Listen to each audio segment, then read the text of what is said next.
You achieved something, something real, something you worked for, something that, by any external measure, is genuinely good.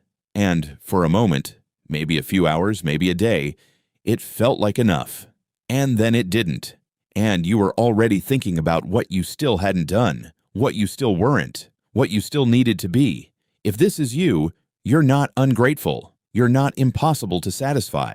You are caught in one of the most psychologically sophisticated traps a human mind can build, and almost nobody explains how it works or why you built it in the first place. Most people call this perfectionism, and there are elements of perfectionism involved, but people who never feel good enough are not primarily driven by high standards. They are driven by a specific, invisible belief that operates beneath every achievement, every success, and every compliment they receive. The belief that their worth is not inherent, that it must be earned continuously through performance, and that any pause in the earning, any moment of rest, any acceptance of what is a moment of falling behind. Psychologists call this contingent self-worth, and it is not a personality type. It is a learned response to specific conditions, conditions that almost always began long before the person had the language to describe them. Here's where it starts, not in adulthood, not in the workplace,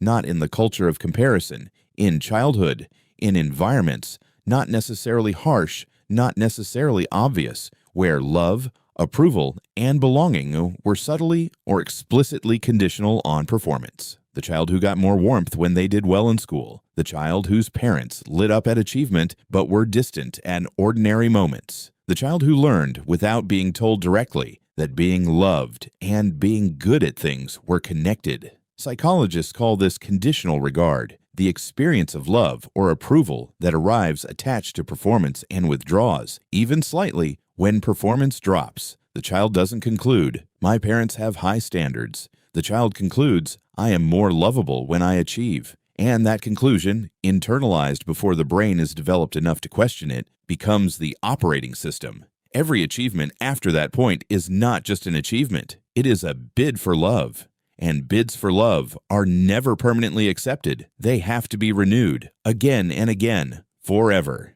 Here's the mechanism that makes it a trap. People who never feel good enough don't just have high standards. They have a moving finish line. The moment they reach a goal, the goal upgrades. The promotion achieved means the next promotion matters. The weight lost means more weight should go.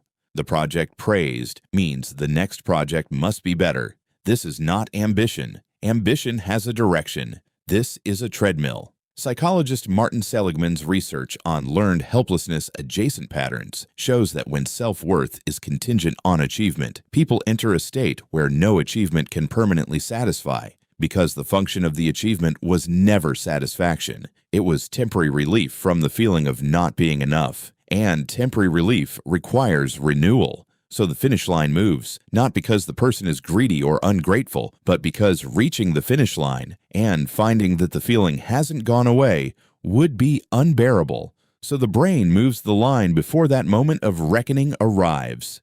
The treadmill keeps running, and the person keeps running with it. Here's the psychological mechanism that makes it almost impossible to break from the outside. People who never feel good enough are not simply unaware of their achievements. They are actively, if unconsciously, filtering them out. Psychologists call this disconfirmation bias in self-evaluation, the tendency to dismiss, minimize, or find alternative explanations for evidence that contradicts a core negative self-belief. A compliment arrives. They're just being polite. A success occurs. I got lucky. A promotion is given. They don't know the real me yet. Each piece of positive evidence, which should update the belief, is processed through a filter that neutralizes it. Meanwhile, every failure, every criticism, every moment of falling short lands with full weight. Unfiltered, confirmed. The belief protects itself. This is why people who never feel good enough cannot simply be told that they are good enough. The information arrives, and the filter removes it. The belief is not a conclusion that can be argued out of. It is a structure, and structures don't change through evidence alone. Here's the layer that nobody talks about. For many people who never feel good enough, the prospect of feeling good enough is not just unfamiliar, it is threatening, Because if you feel good enough, you might stop. You might rest.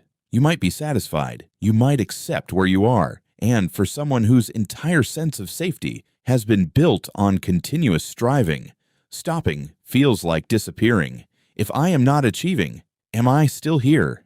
Am I still someone worth being around? Psychologists studying motivational systems find that for people with contingent self-worth, the striving itself becomes the identity, not the achievement. The striving.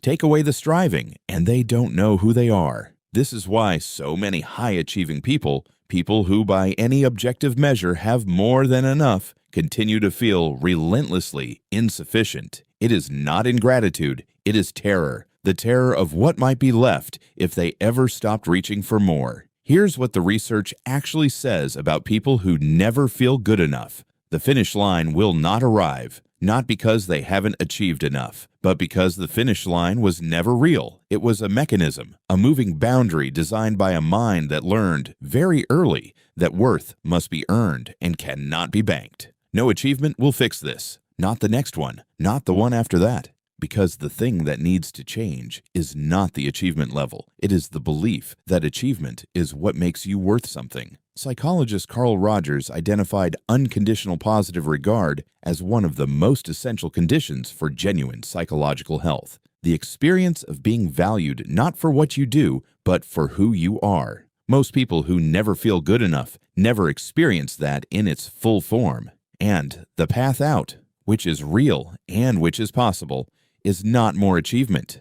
It is learning, usually slowly, usually with support, that worth is not a performance. It is a given. So here's the uncomfortable truth. If you are always waiting to feel good enough, you will wait forever. Not because you're not good enough, but because the version of enough you're reaching for was designed to stay just out of reach. The trap is not in your achievements. It's in the belief that achievements are what determine your value, and the only way out is not to achieve more. It's to question seriously, carefully, probably with help, whether the belief itself is true, not whether you've done enough, whether doing was ever the point. If this video described something you live with, share it with someone who needs to hear it. And subscribe, because every week we go deeper into the behaviors, the patterns, the things about being human that nobody explains.